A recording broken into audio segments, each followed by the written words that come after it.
Hello and welcome to our YouTube channel, Sailing Alfie. In the previous episode, we headed out for the first time on our own to Paradise Bay or Pukapuka Island. It lived up to its name for sure. We had a lovely afternoon and evening there, but the next morning we had to head back to the Marina to avoid some bad weather that was on the way. And that's why we're leaving. All of that dark grey behind us. We're running away from it. Because our time of departure was weather-based, we're too early to enter the marina. This marina has a particularly strong tidal flow, which makes it very difficult to steer the boat into a berth. For this reason, we've been advised to berth only at high or low tide, as it is at these points that the tidal flow is reduced to a minimum. This is known as slack tide. So we're waiting till 3 o'clock, which is 3ish, and that's slack tide. And I thought in the meantime, we might wait this out sitting on our mooring. We've practiced getting onto the mooring on several occasions with our instructors. It's quite a feat steering this 20-ton vessel up to the mooring ball, picking up the rope and attaching it to the boat. To our delight, we managed to pick up the rope on our first attempt. The next step is to lift the rope up and onto the bow roller. This will prevent chafing of the rope and too much pressure on the decking. Unfortunately, as we do so, the rope slips off again. Now we have to make a second attempt to get onto the mooring. That's when we discover a problem. The bow thruster has died.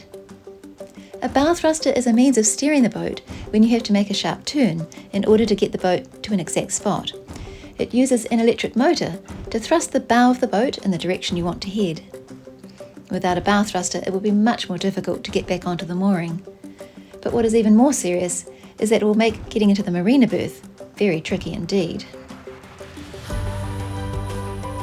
Remarkably, we managed to get onto the mooring without it.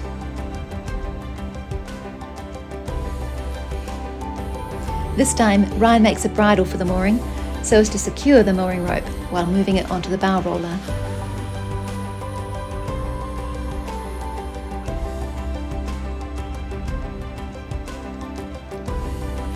With the mooring rope up and over the bow roller, we can go below for a rest. Ryan goes into troubleshooting mode. It's 2:05 now, so I've got about 35 minutes to try and troubleshoot why the bow thruster isn't working, because I'd still like to get it working. It almost feels like it's slowly losing power.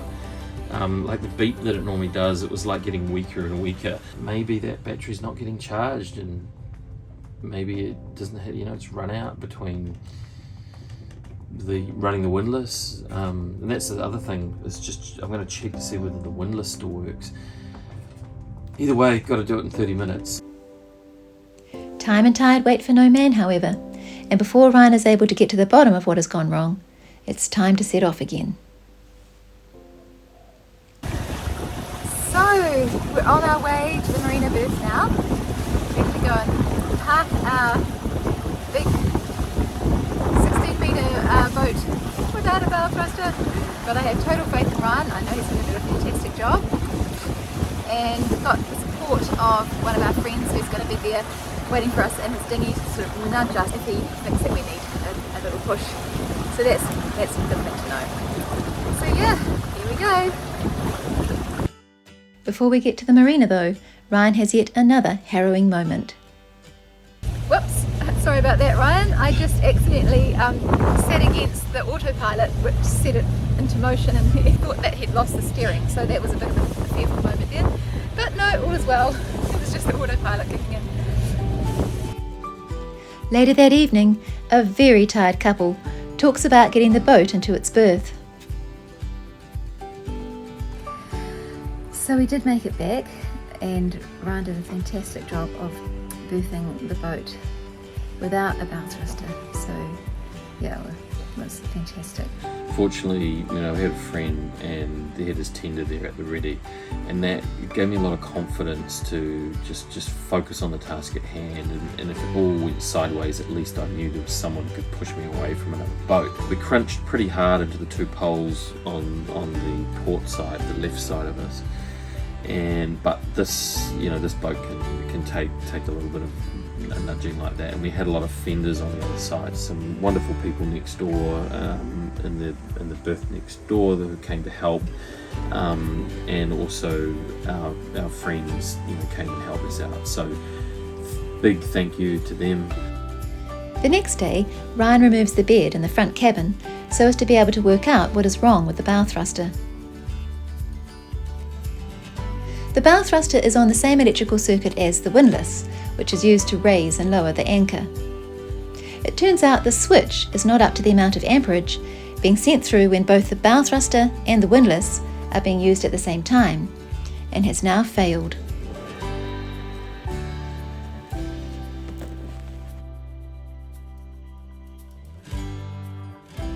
One of the big metal bolts is bent, and if you look really closely you can see the melting of the plastic around it. We're able to purchase a new switch that is able to take more amps for a longer period of time. Ryan installs the new switch using a hole saw to drill a larger hole. He and William insert the screws. A bit more, bit more, bit more, bit more.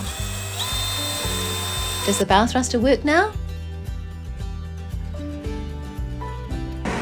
Yes.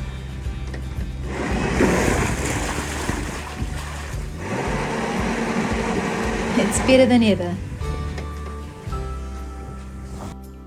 Now Alfie is ready to head back out into that beautiful blue as soon as the weather clears. Join us for the next episode as we do just that.